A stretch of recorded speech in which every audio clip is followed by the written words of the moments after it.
My film trailer begins with a monologue like most conventional trailers, so I included this to determine the film's morals. The non-diegetic music and distorted imagery begins the film because I really wanted the audience's attention through creating enigma and mystery.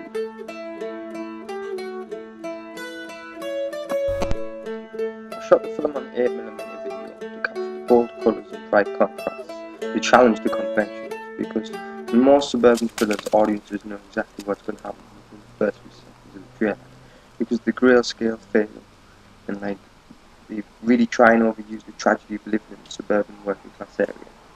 I wanted the film to look completely different to its themes, so it has more of like a surprise when something goes wrong. The plumber. Unless the toilet's broken. The archetype character Seems as though is you Brighthead, want to take it off with who's yourself. deluded by paranoia. Maybe I will. Then he encounters the surrender pit. He's in charge of the plot. He's the plot carrier. Everything's down to him. Every choice he makes equals the narrative. It's for every action there's a reaction piece. He takes an innocent friend along with him because he wants success and fortune, but mainly the respect he gets in skill. This represents the outcasts of society, and the effect it has on them when they don't get the feeling of belonging. They turn to different terms to gain reputation. Like in a lot of trailers that I've studied, there's the use of loads of locations, dozens of locations. I didn't use many locations in this film. This was not to misrepresent the film. I was wanting to establish that the film is a self-contained narrative that studies the character and the ideological motives. To catch most audiences' attention, the thing is to do is strip everything down.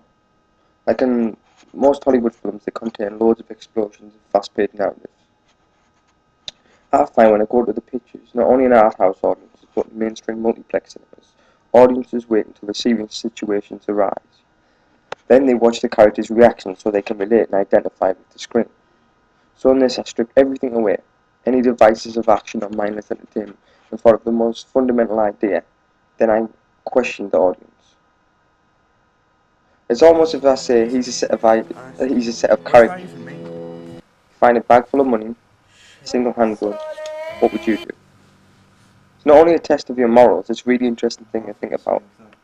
It even refers back to ancient literature of questioning, like in Charles Dickens' Christmas Carol it says, he's a man who hates Christmas, and he hates his life, and is changed by past, present, and future, and has a Frank Capra style, like life change. Then it asks the question, would your life change by alteration of time? Even in William Shakespeare's Romeo and Juliet, asks the question, would you risk it all for the sake of love? In every story there's a question about actions and demonstrations of morals within. So in this film trailer I wanted to show the basics of human nature and just interesting moral storytelling, but from a different perspective. I just showed deep characterization and demonstrated the state of affairs whilst watching audiences either doubt, consider or question their actions, which brings in a level of relation that not many films can really do. You call him prick?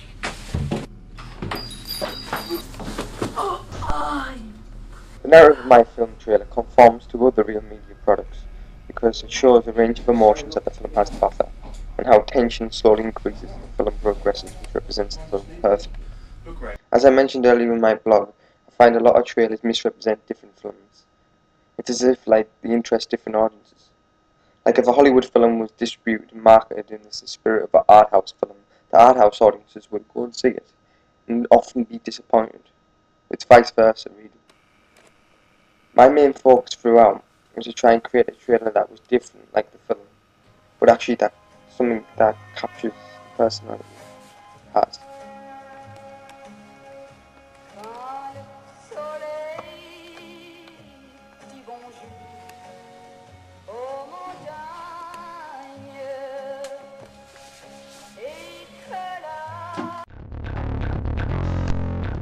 My trailer basically shows the corruption of money, but doesn't give away the ending, just demonstrates the opposite effect that my target audience of art house cinema will be attracted to, because of its mind-intriguing appeal.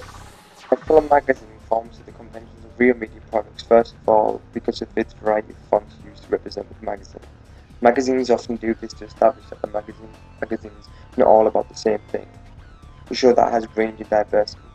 The thought I had taken was of the two protagonists in the film. I positioned them in the stance that represents each of the characters.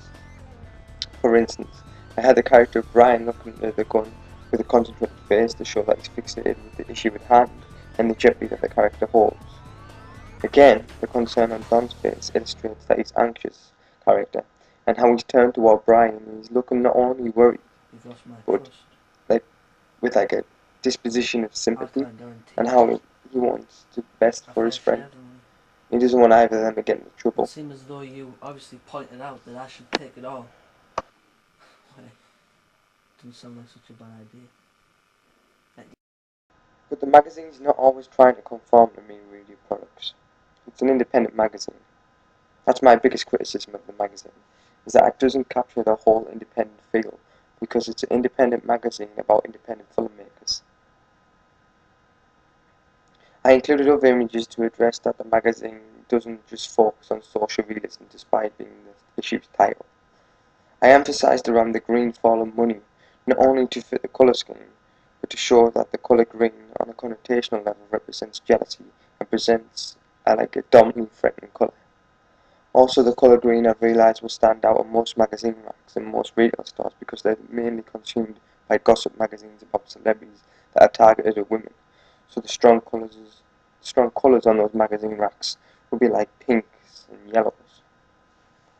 The imagery of money will make a natural inquisitive reaction because of the significance it holds in contemporary society, where everything is about money and success, which are obviously in most magazine features, such as lottery competitions and the glam of celebrity access, thus reinforcing the dangers in society through the morals of my trailer.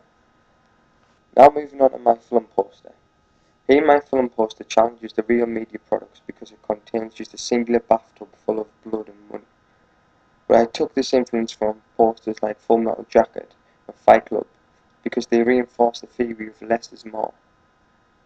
The main reason why I used the imagery of blood-stained money was to reinforce the danger money holds, and also that this imagery, like iconography, purely captures the morals and personality of my film. I also included a review on my poster like I did in my film because I find this attracts audiences because of someone else's satisfaction. They see someone else enjoying it and they want it even more. I use small overlaid images to fit the liquid feel of the blood to represent the different stages and emotions throughout the film. That's why I featured a picture of the protagonist crying. Another convention that I adapted to was using contrast colours to make the blue title stand out from the red bloodstained background. Finally, on a polysemic level, I chose to pour the blood in the bath to show the cycle element of my film theory. Like in my actual film, it begins where it ends. This cycle of corruption of money, I thought, the plug was like a perfect representation of the cycle of my narrative. It represents this eternal cycle that is here in the focus.